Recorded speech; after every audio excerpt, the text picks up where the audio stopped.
이제 완연한 봄이 온 것 같습니다. 근데 아까 등단 준비를 하면서 장로님과 대화를 나눈 중에 그 왕소군의 출래 불사춘 이런 말이 생각이 났어요. 봄은 봄이로되 진정한 봄은 아니로다. 꽃이 만발을 하는데도 꽃 구경도 못 가고,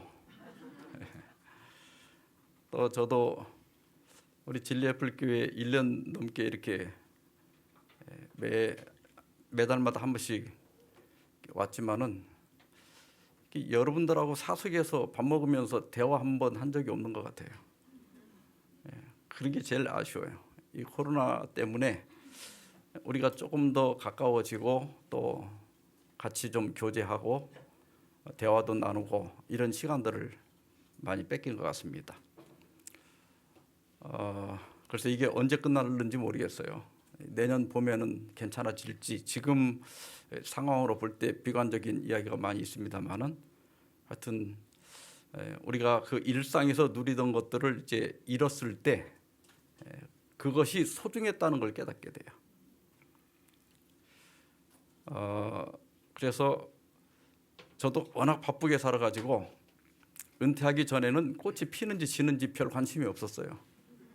근데 올 봄에는 집사람과 벚꽃 구경을 하다가 제가 멈춰서서 꽃을 들여다봤어요. 제가 어떻게 보면 이제 나이가 들었나 보다 싶기도 하지만 우리가 이렇게 그냥 흘려보내는 것들이 얼마나 소중한 것이었는지를 그걸 잃었을 때 깨닫는 것 같아요. 그래서 지금도 저는 코로나 때문에 잃은 것보다도 우리가 지금 누리고 있는 게 아직도 많다고 생각이 돼요. 그래서 잠깐씩 이렇게 멈춰서서 우리 주변을 돌아보면 아직도 우리가 하나님의 많은 은혜를 받고 있고 또 소중한 사람들이 내 곁에 있다고 하는 것을 깨닫게 되리라고 생각합니다. 모쪼록 우리가 많은 일상을 잃어버렸지만 또 이 가운데서도 또 소중한 것들을 많이 또 보게 되기를 바랍니다. 산상보훈 13번째 시간인데요. 마태복음 7장 1절로 5절입니다. 한번 우리 같이 이렇게 교대로 읽어볼까요? 제가 까만 글씨를 읽고 여러분들이 파란 글씨를 읽겠습니다. 비판을 받지 아니하려거든 비판하지 말라. 너희가 비판하니 그 비판으로 너희가 비판을 받을 것이요 너희가 헤아리니 그 헤아림으로 너희가 헤아림을 받을 것이니라. 어찌하여 형제의 눈 속에 있는 티는 보고 내 눈 속에 있는 들보는 깨닫지 못하느냐? 보라 내 눈 속에 들보가 있는데 어찌하여 형제를 말하느냐. 나는 내 눈 속에 있는 티를 빼게 하라. 다 같이 읽겠습니다. 외식하는 자여 먼저 내 눈 속에서 들보를 빼어라. 그 후에야 밝히 보고 형제의 눈 속에서 티를 빼리라. 오늘은 13번째 시간으로 비판하지 말라 이런 제목으로 말씀을 드리겠습니다. 제가 신학과 2학년 때 제가 교회 이름을 얘기하지 않으려고 그랬는데 그냥 괜찮을 것 같아요. 여기 가까이 청학교회라고 있습니다. 거기에 학생 전도사로 부임을 했어요. 그 당시는 이제 목회자를 받기에는 교회가 좀 작고 또 대학이 가깝기 때문에 이제 대학의 교수님들이 좀 도와주시면서 신학생 중에 나이가 많은 사람을 그 교회에 상주시키면서 교회를 돌보게 했습니다. 그래서 학생 전도사지만 화요일, 금요일, 안식일 설교를 다 해야 되고 또 뭐 방문도 다녀야 되고 또 친협반도 지도해야 되고 사실상 목회를 하면서 신학을 하는 거예요. 근데 거기 같은 동네에 지금 아침고요 수목원을 운영하시는 한상경 박사님이 그 동네에 사시면서 청학교회 장로님이셨어요. 근데 제가 부임하고 얼마 안 됐는데 그 장로님께서 저에게 그런 말씀을 하셔요. 전도사님, 만약 교인 중에 어떤 분이 이렇게 지각을 하시는 분이 계시면 그걸 뭐라고 하기 전에 반드시 그 집에 가서 그 집의 형편을 알아보십시오. 그런 얘기를 해요. 그래서 저런 얘기를 왜 하시나 그랬어요. 근데 조금 몇 주 지나면서 이렇게 가만히 보니까 수석 장로님이 매 안식일 지각을 하시는 거예요. 근데 그 장로님이 겪어보니까 굉장히 품성도 좋으시고 또 믿음도 좋으시고 말 한마디 실수를 안 하세요. 그런데 딱 한 가지 문제가 뭐냐면 하여튼 안식일마다 지각을 안 하는 때가 없어요. 그래서 그 한 박사님 말씀이 생각이 나서 안식일 아침에 일찍 자전거를 타고 그 장로님 댁에 가서 멀리서 그 집을 좀 이렇게 둘러봤어요. 보니까 그 장로님께서 젖소를 여러 마리를 기르셔요. 보니까 그 젖을 다 짜야 돼요, 아침에. 그러니까 안식이라고 해서 젖을 안 짜고 넘어갈 수가 없는 거예요. 그리고 그 젖 짜는 기계가 또 엄청 크더라고요.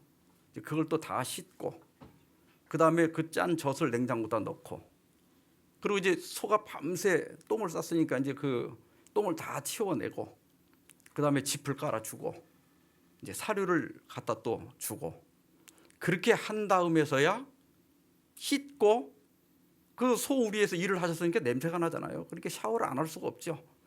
그리고 식사를 하고 오시다 보니까 9시 반까지 도무지 시간을 맞춰서 교회 올 수가 없는 상황이에요. 그렇게 가서 그 형편을 이해하고 보니까 그분이 왜 지각하는지 알게 되고 그러니까 지각하는 게 전혀 이상하게 생각이 안 들고 그걸 보면서 뭐 비판하거나 이런 생각이 전혀 없는 거예요. 그때 제가 큰 교훈을 깨달았어요. 우리가 다른 사람들에 대하여 말하기는 쉽지만 그 사람이 왜 그렇게 행동하는지를 이해하기는 쉽지 않아요.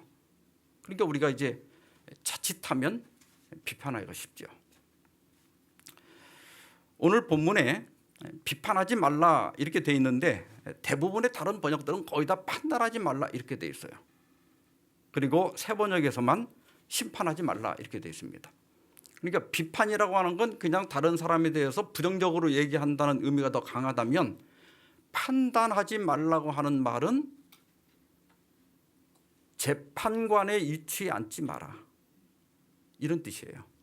이게 단순히 나쁜 말만 안 하는 게 아니라 네가 마치 재판관인 것처럼 어떤 사람에 대해서 판단하지 마라 이런 뜻이 더 강력하게 들어 있습니다.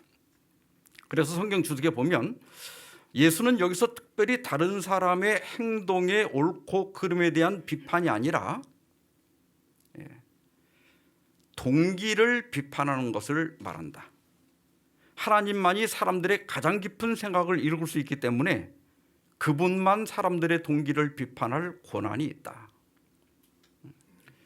여기 행동의 옳고 그름에 대한 비판, 여기 비판이라고 되어 있지만 원래 영문에는 판단입니다. 저 사람은 저 행동은 옳다, 저 행동은 그르다 이렇게 판단할 수는 있지만 동기를 판단하지는 말아라. 그래서 예수님은 마태복음 5장 34절에서 나는 너희에게 이르노니 도무지 맹세하지 말지니 하면서 하늘로도 하지 말고 땅으로도 하지 말고 내 머리로도 하지 마라. 그러면서 37절에 오직 너희 말은 옳다 옳다 아니라 아니라 하라. 이에서 지나는 것은 악으로부터 나느니라. 우리가 분별력이 있죠. 그리고 볼 때 저건 옳다, 저건 그르다, 저것은 그르다 이렇게 판단할 수 있죠. 거기까지만 하라는 거예요. 그걸 넘어가는 것은 악으로부터 난다. 이 말은 뭐냐면 그건 사탄 사탄으로부터 온 것이다.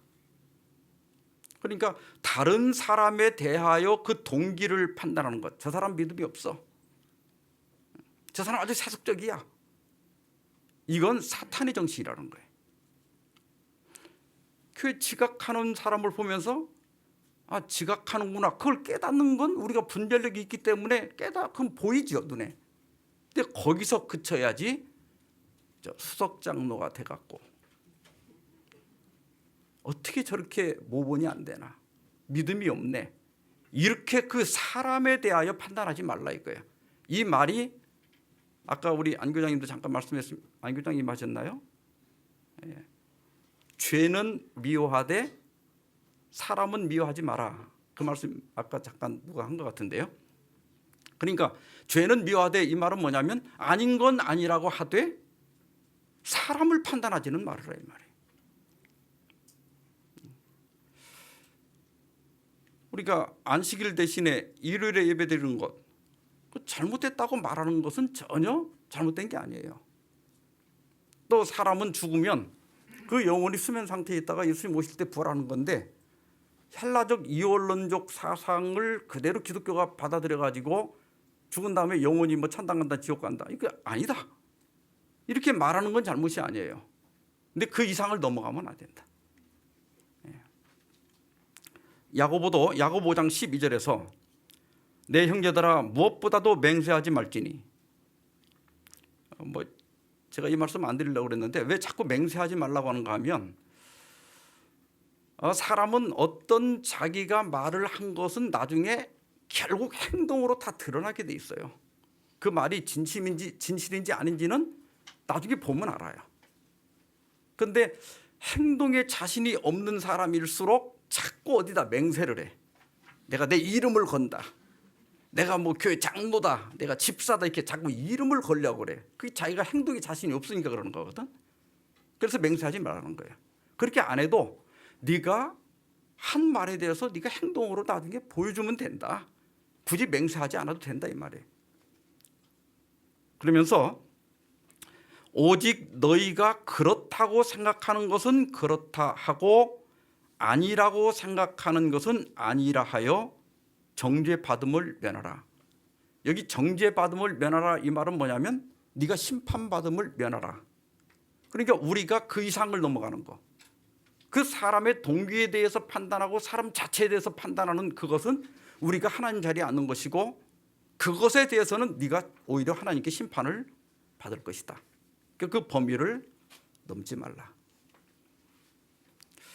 우리 교회가 어떤 문제가 있어가지고 그걸 직원에나 또 목사님에게 건의하는 것은 문제가 없어요. 교회가 이런 걸 좀 고치면 좋겠습니다, 이건 좋은 거예요.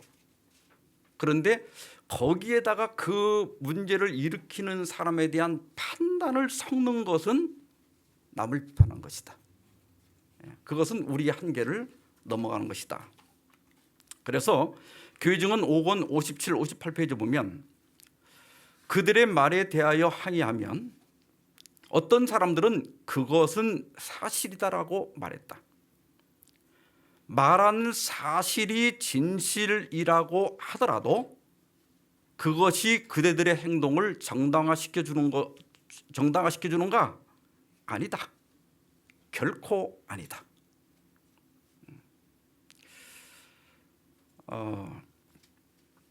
이제 그것도 타고난 어떤 성격일 수 있는데, 뭔가 이렇게 문제가 있을 때 그런 분들이 이제 없는 얘기를 하는 건 아니에요. 문제는 분명히 문제가 있는 거예요.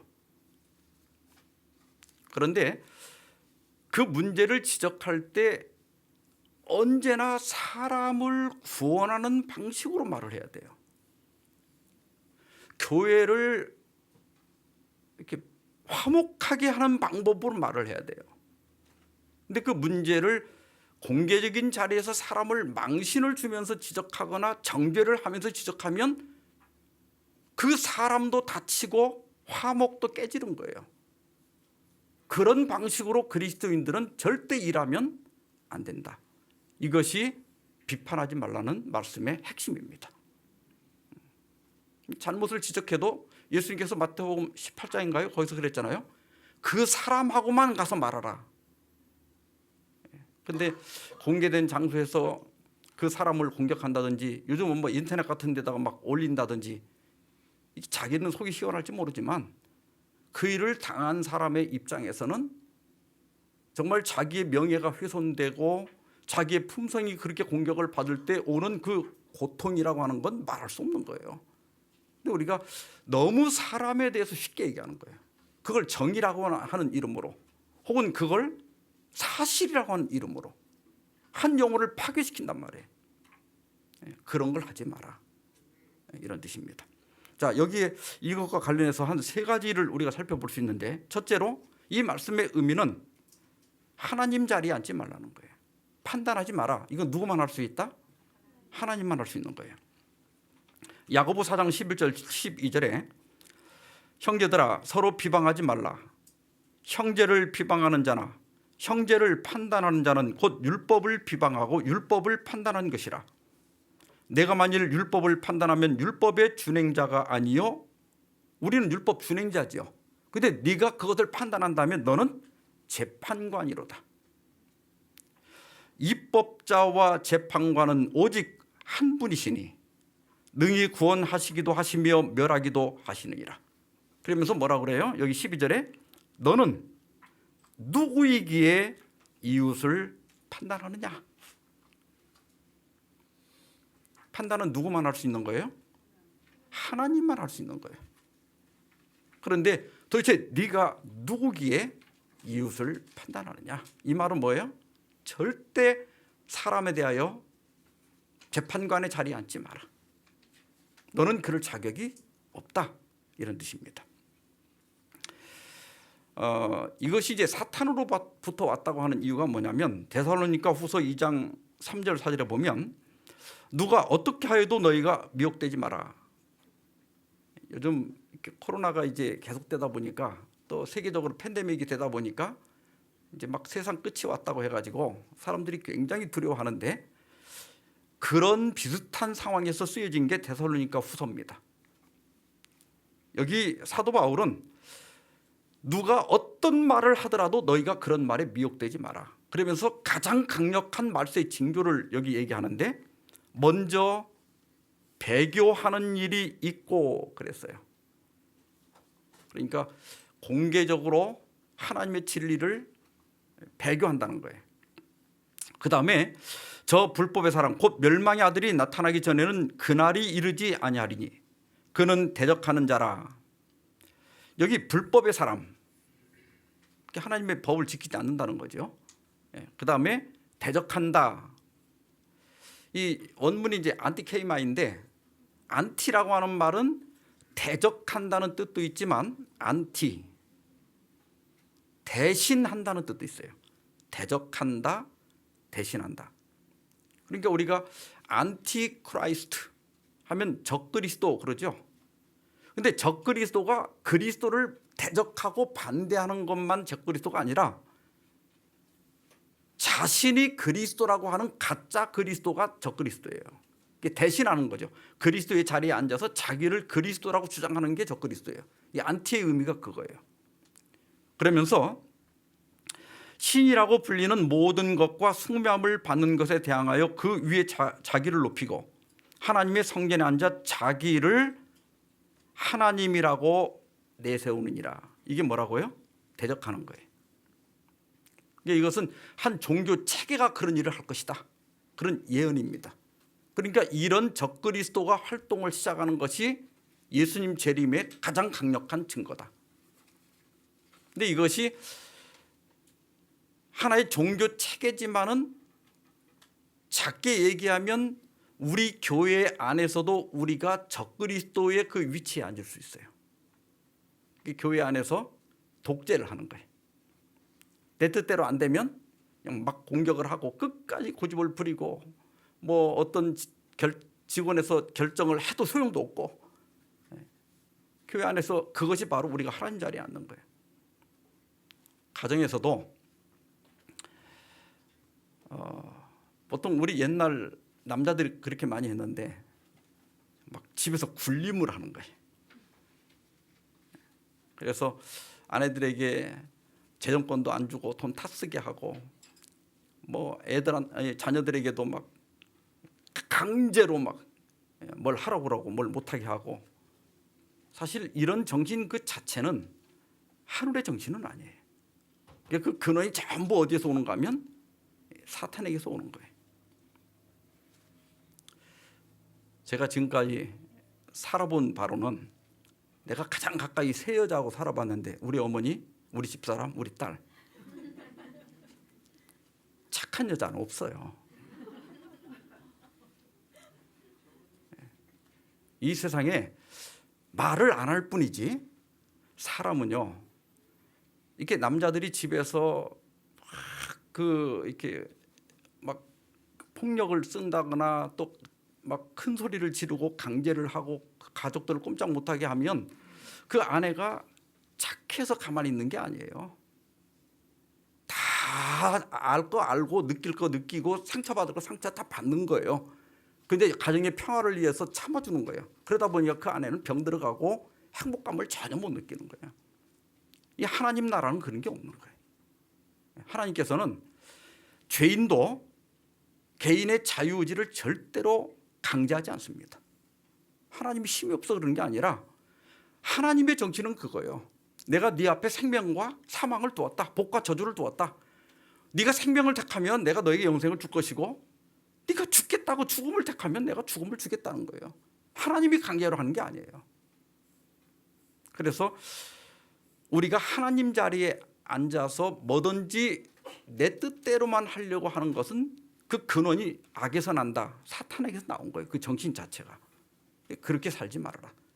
그리스도인들이 되면 가장 신사가 되는 거예요. 진정한 우리가 거듭남을 경험했다면 가장 민주적인 사람이 되는 거고, 또 사람의 인격이나 그 존재에 대해서 가장 존중해 줄 아는 사람이 되는 것, 이것이 진정한 거듭난 사람의 모습이고 그리스도인의 모습이에요. 교육 236페이지 보면 우리는 식인종이 아직 그 살이 덥고 푸들거리고 있는 희생자의 고기를 먹고 있는 몸서리치는 광경을 생각할 수 있다. 그러나 이보다도 더욱 무서운 결과는 진심이 잘못 전해지고 훼손되는 비판을 받으며 품성을 난도질 당하는 비판을 받음으로부터 오는 고뇌와 파멸이다.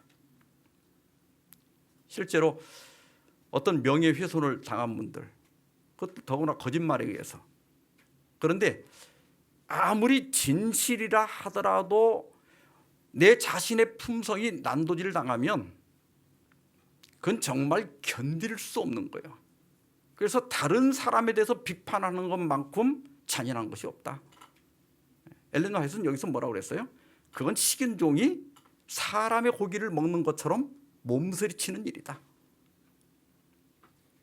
그래서 우리가 다른 사람들에게 상처를 주는, 또 그 품성을 판단하고 동기를 판단하는 이런 일들을 절대로 하면 안 된다. 그것이 오늘 비판하지 말라는 말씀의 의미입니다. 그래서 로마서 14장 10절에 보면 우리가 왜 판단하지 말아야 되는가 하면, 내가 어찌하여 내 형제를 비판하느냐, 어찌하여 내 형제를 업신여기느냐, 우리가 다 하나님의 심판대 앞에 서리라. 그러니까 우리는 재판관이 아니라 우리는 다 피고라는 거예요. 지금 나도 하나님 앞에서 재판을 받아야 할 사람인데, 내가 무슨 나서서 남에 대해서 저 사람은 좋은 사람이다, 나쁜 사람이다, 저 사람의 동기가 옳다 그르다 이렇게 판단할 자격이 있느냐? 너무 주제넘지 마라. 항상 내가 피고임을 기억해라. 그래서 우리 같은 죄인들끼리 다른 사람이 좀 뭔가 문제가 있을 때 불쌍히 여겨야지, 그렇게 손가락질을 하면서 핏대를 올리면 안 된다 하는 것입니다.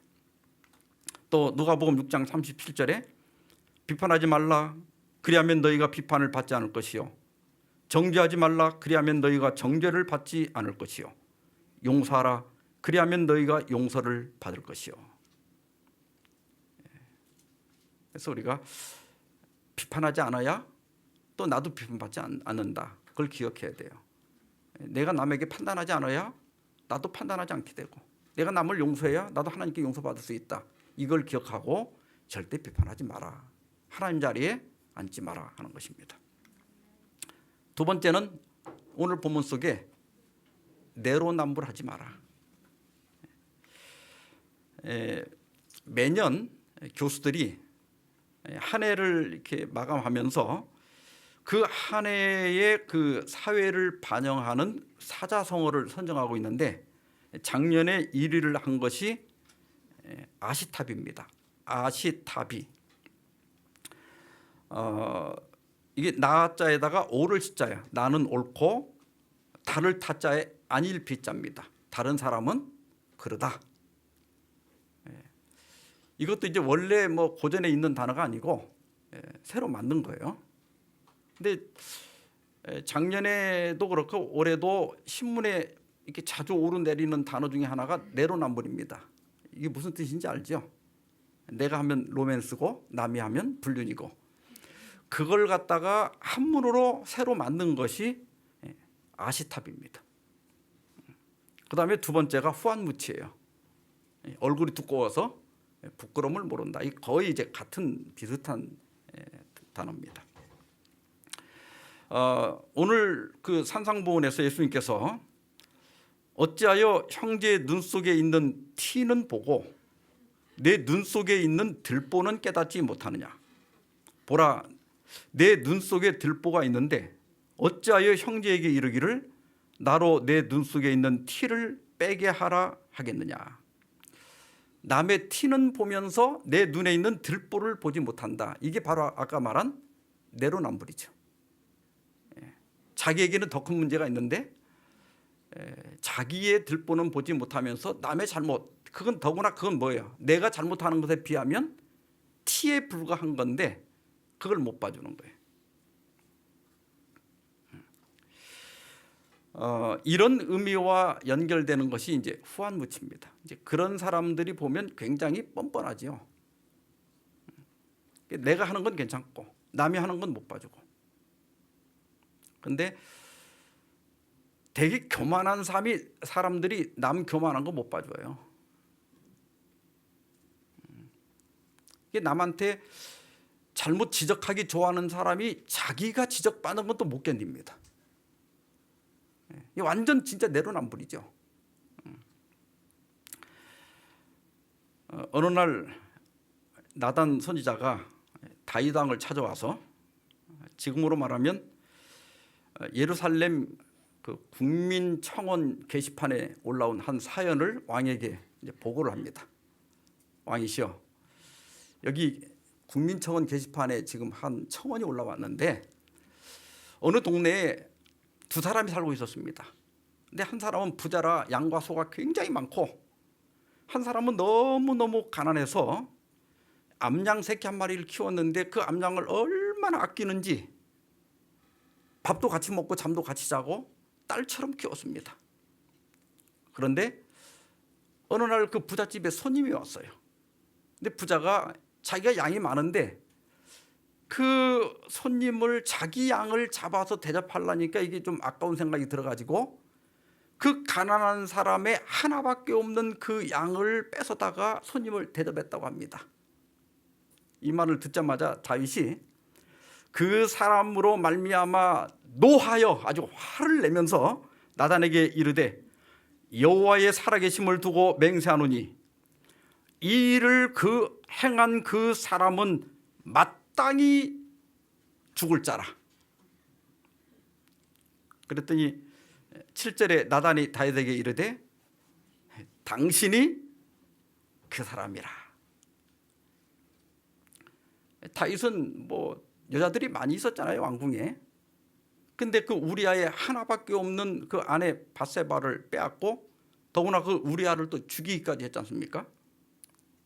그래서 이 나단은 그 이야기를 통해서 다윗이 자기에게 자기가 판단을 하게 한 거예요.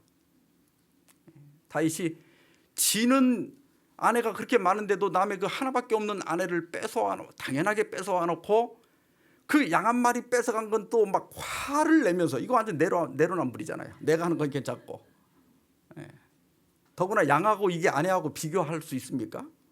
근데 그놈은 사형이다 이렇게 한 거예요. 완전 내로남불이죠. 근데 이게 다윗만 그래요? 우리는 안 그래요? 저도 가만 보면 저에게도 그런 게 많아요. 사무엘하 12장 13절에 보면 다윗이 나단에게 이르되 내가 여호와께 죄를 범하였노라. 다윗이 내로남불이긴 하지만 후한무치는 아닌가 봐요. 이게 즉시 다윗은 또 이 다윗의 장점이 그거예요. 다윗이 우리와 같이 결함이 많지만 그는 자기의 잘못을 깨달았을 때 즉시 인정하고 회개할 줄 알았어요. 내가 여호와께 죄를 범하였노라 하매 나단이 다윗에게 말하되 여호와께서도 당신의 죄를 사하셨나니 당신이 죽지 아니하려니와. 아까 다윗이 자기한테 선고를 내렸잖아요. 그럼 죽어야 된다고. 근데 하나님께서 다윗은 죽이지 않았어요. 용서해 주셨어요. 그 대신 뭐라고 그랬어요? 당신이 낳은 그 아이가 반드시 죽으리이다. 결국은 그 불륜으로 낳은 아이는 나서 얼마 지나지 않아서 병들어 죽게 되죠.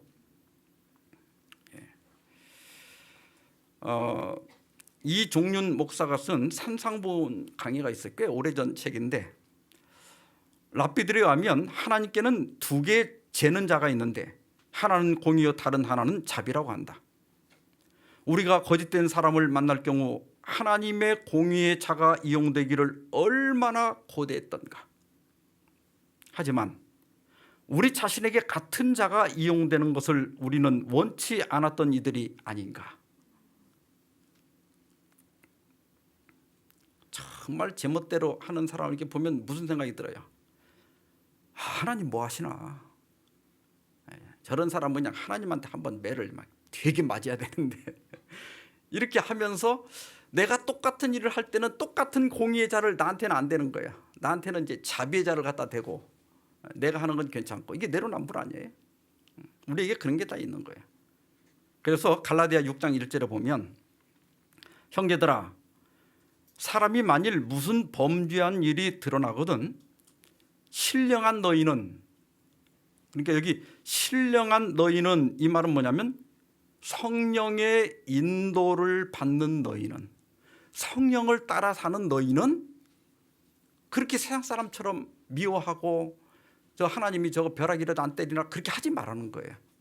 신령한 너희는 온유한 심령으로 그러한 자를 바로잡고, 그러니까 잘못하는 걸 그냥 또 방치하는 것도 우리가 잘하는 건 아니에요. 그래서 그런 사람을 바로 잡지만은 온유하게 해라. 사람을 다치면서까지 하지 마라. 그 대신 또 하나가 있어요. 너 자신을 살펴보아 너도 시험을 받을까 두려워하라.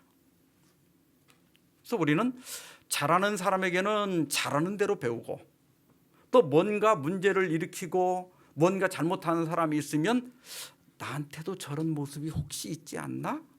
이렇게 내 자신을 살펴보라. 그래서 그것을 경계로 삼아라. 그럴 때 우리의 믿음도 자라나고 우리의 품성도 성숙해진다는 거예요. 이런 자기 성찰이 없기 때문에, 없다면 교회를 10년 20년을 다녀도 매냥 그대로예요. 자꾸 자기 성찰이 있어야 우리가 변화될 수 있고 신앙 안에서 성숙해 간다는 것입니다.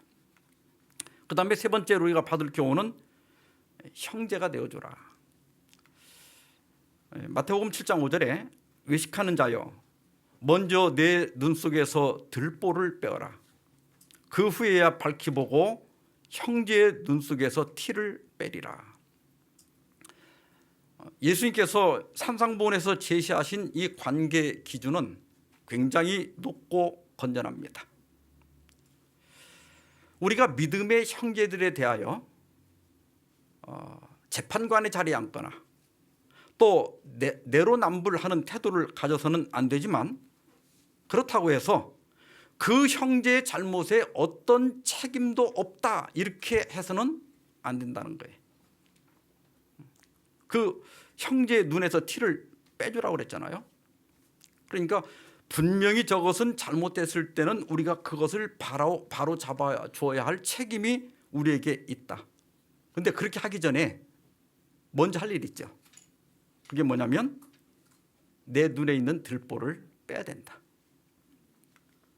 산상보온 127페이지 보면 어떤 사람의 생에 위기가 닥쳐 그대가 조언이나 권면을 주고자 할 때 그대의 말은 선을 위한 감화를 끼칠 것이나 평소에 그대 자신의 모범과 정신이 그대를 위해 확보해 놓은 정도만큼만 끼치게 될 것이다. 그대는 선을 행하기 전에 먼저 선하게 되어야 한다. 그대 자신의 마음이 그리스도의 은혜로 겸허하고 순수하고 부드러워지기 전에는 다른 사람들을 변화시킬 감화력을 발휘할 수 없다. 사람은 저 사람이 나보다 낫다라고 하는 평가를 할 수 있어야 그 사람의 권면을 받아들이게 돼요. 근데 내가 생각할 때 저 사람 나보다 못하는데 나한테 뭘 이러쿵저러쿵 권면을 해주면 속으로 그래요. 너나 잘해라. 그래서 우리가 정말 다른 사람을 고치기를 원하고 뭔가 교회에 잘못된 걸 바로잡기를 원한다면 남에게 손가락질 먼저 하지 말고 나부터 선한 사람이 되어야 된다. 나부터 올바른 사람이 되어야 된다. 그럴 만한 자격을 갖춰야 한다. 그래서 우리가 다른 사람에 대해서 평가하고 어떤 잘못을 지적해주고 충고해 주기가 굉장히 사실은 어려운 거예요. 그 사실 함부로 하면 안 돼요. 이 사람들이 무언가 어떤 잘못된 행동을 할 때 그 이유가 있어요. 사연이 있어요. 사연이. 근데 그 사연을 이해하지 못하고 함부로 지적하게 되면 그 사람이 상처받아요. 제가 그런 상담하면서 그런 예가 상당히 많은데 여기서 공개적으로 예를 다 들 수는 없지만 그 사연을 모르고 함부로 얘기하면 안 돼요. 그리고 정말 우리가 그런 사람을 잘못을 바로잡기 위해서는 정말 내가 선한 사람으로 변화되고 그 말을 할 수 있는 자격을 갖추기까지는 입을 열지 않는 게 좋아요. 그래서 이게 그 초대교회의 그 교부로 알려져 있고 또 설교를 너무 잘해가지고 황금의 입이라고 하는 뜻을 가진 이 사람이 나중에 이름이 됐습니다만은 크리소스토무스, 이게 황금의 입이라는 뜻이에요. 이게 설교가 말을 너무 잘해가지고 저건 황금의 입이다 이렇게 불리었던 요한네스라고 하는 사람이 있어요. 이 사람은 이런 얘기했어요. 그를 바로잡으라. 하지만 원수로서 혹은 벌을 강요하는 적으로서가 아니라 의술을 제공하는 의사로서 그렇게 하라. 의사가 환자의 상처를 때때로는 칼로 이렇게 가르고 수술할 때가 있는데 그렇게까지 하는 이유는 죽이려고 하는 게 아니라 낫게 하려고 하는 거잖아요. 우리도 다른 사람의 어떤 잘못된 걸 지적해주고 고치려고 그 말을 꺼내는 건 수술하는 거예요. 그 사람에게는 아픔이 되고 때로는 충격이 될 수 있어요. 또 낙심이 될 수도 있고. 그래서 굉장히 조심해야 된다. 나는 잘하려고 했지만 사람을 죽일 수도 있는 거예요. 그래서 의사가 사람을 살리려고 하는 것처럼 신뢰도 둬야 하고 조심스러워야 되고 그 마음을 다치지 않게 해야 된다. 왜냐하면 사람을 구원하는 것이 목적이지 그 사람을 정죄하는 것이 목적이 아니기 때문에 그렇습니다. 그래서 우리는 언제나 사람을 귀하게 봐야 돼요. 제가 연수원에 있을 때 우리 사모님들 연수를 하면서 이제 교회 안에서 이 목회자들에게 어려움을 주는 분들이 꼭 있어요. 근데 제가 이제 그런 분들 문제를 다루면서 그래도 그분들은 저 교회 옆에 교회 안 들어오고 이렇게 지나가는 사람보다 그래도 교회에 이렇게 앉아 있는 그게 더 낫지 않느냐 이런 얘기를 했거든요. 강의 끝난 다음에 몇 사모님들이 강력하게 항의를 하는 거예요. 그거 아니래. 얼마나 힘들었으면 그거 아니라는 거예요. 오늘 다 은혜를 받았는데 그건 아닌 것 같대요.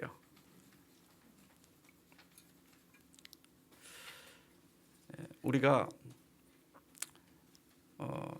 자칫하면 정말 저 사람은 내 눈에 안 보였으면, 저 사람은 우리 교회에 안 나왔으면, 이게 할 정도까지 이게 고집이 세고 자기 멋대로 하고 이런 분들이 있거든요. 근데 우리가 산상보훈에서 가르치는 모든 그 정신은 그건 하늘의 정신이 아니라는 거예요. 하나님의 나라는 뭐든지 민주적으로 하는 거예요. 우리 자녀들도, 제가 요즘 이제 세미나 요청을 많이 하는데 그 요청이 전에는 안 들어오더니 요새 아버지 학교를 많이 해달라고 그러고, 그 다음에 자녀들의 신앙. 다들 울면서 그래요. 목사님, 우리 아이가 초등학교 때까지는 교회 같이 다녔어요. 중학교까지는 다녔어요. 근데 애들이 이제 대학교 다니고 청년이 돼가지고는 교회를 안 가려고 하는 거예요. 그런데 여기서 드릴 말씀인지는 모르지만, 여러분, 우리 자녀들을 진정으로 신앙으로 이끌기를 원한다면 사실 부부 사이가 좋아야 돼요.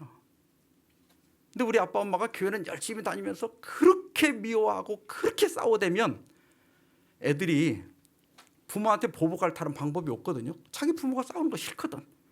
그러면 그 부모가 제일 원하는 걸 안 해갖고 보복하는 거예요. 저렇게 싸우면서 교회는 왜 다니나? 나는 교회 안 다닌다. 이런 심리가 생기는 거예요. 이게 애들 문제가 아니야, 이게. 그래서 부부간에도 산상보훈에 말씀하신 대로 우리가 피차에 존중하고 사람을 귀하게 여기고 의지를 강제하지 말고, 이런 게 너무 많아. 자녀들도 결혼해서 제가 이렇게 보면 그 아이들을 만나보면 애들은 아무 문제가 없어요. 부모만 끼어들지 말고 부모만 간섭하지 않으면 지네들끼리 잘 살 건데, 부모가 끼어들어갖고 이게 막 이혼 문제가 나올 정도까지 이게 못 사는 거예요. 제가 이해가 안 되는 게, 내가 낳은 내 아들도 1년 내가 전화 한두 통화밖에 안 하는데 왜 남의 딸을 데려다 놓고 일주일에 한 번씩 전화해라, 아침마다 전화해라, 그걸 왜 하냐고. 남의 딸한테. 우리 아들도 못 하는 걸. 그래갖고 그렇게 괴롭히는 거예요. 자기는 뭘 가르친다고 그러는데 그게 가르치는 게 아니야. 그냥 놔두는 게 제일 좋아. 다 그게 하나님 자리에 앉는 거예요. 어차피 말해봐야 듣지도 않을 거고. 그러니까 우리가 이 산상보훈에서 배워야 될 게 뭐냐면, 그 개인의 자유의지와 선택, 또 그 사람의 인격, 이런 걸 존중하라는 거예요. 그게 부모 자식이 됐던 교인 사이가 됐던 서로 간에 존중해 주라는 거예요. 그래서 말을 하더라도 조심스럽게 해야 돼요. 근데 애들한테 신앙에 대한 얘기도 이제 애들이 일단 커놓으면 가란다고 가고 뭐 가지 말란다고 안 가고 그럴 건 아니거든요. 뒤에서 기도하고. 그러나 이제 1년에 한두 번 정도 카톡이라도 이렇게 보낼 필요는 있어요. 엄마는 너를 위해서 기도하고 있다. 너는 하나님의 딸이야. 너 하나님의 아들이야. 너는 하나님을 살아야 돼. 요거 한 번만 해야 돼. 그걸 맨 시기마다 하면 그거 나중에 읽어보지도 않아요. 이게 뭐든지 우리가 하나님이 살아계심을 안다면 하나님께 맡길 줄도 알아야 돼요. 그리고 기다리면 돼요. 산상보훈 128페이지입니다. 잘못을 범한 형제를 구원하기 위하여 체면은 물론 생명이라도 버릴 수 있다는 것을 느낄 때 비로소 그대는 눈에서 들보를 빼고 형제를 도와줄 준비를 갖추게 된다. 그러니까 우리가 좋은 말이라도 바른 말이라도 진정한 사랑이 느껴지지 않으면 그 상대방이 받아들이지 않는다는 거죠. 내 눈에 들보를 빼라는 것은 우리의 모든 동기가 진정한 사랑. 내가 자식 사랑해서 잔소리하지요. 그러나 그건 옳은 사랑은 아니에요. 그냥 내 뜻대로 하려고 하는 사랑이지. 옳은 사랑은 그 상대방도 존중하는 거예요. 그리고 기다릴 줄 아는 거예요. 그리고 내가 못하는 것은 또 하나님께 맡길 줄도 아는 것. 이게 믿음이다. 그래서 우리 가정이나 교회나 이 세상을 볼 때 내가 다 간섭하지 않아도 웬만하면 다 돌아가게 돼 있다. 우리 자식들도 내가 너무 걱정하지 않아도 다 그럭저럭 살게 돼 있고 교회도 그럭저럭 되게 돼 있고 세상도 돌아가게 돼 있다. 그래서 너무 그렇게 열불을 내고 핏대를 올리고 싸워가면서까지 할 필요는 없다. 이것이 오늘 마태복음 7장에서 예수님께서 주시는 비판하지 말라 이런 뜻입니다. 모쪼록 우리가 서로를 존중하고 서로를 아끼고 또 서로를 사랑함으로써 우리가 사는 가정, 우리가 모이는 이 교회가 진정한 하나님의 나라가 되기를 바라면서 말씀 마치겠습니다.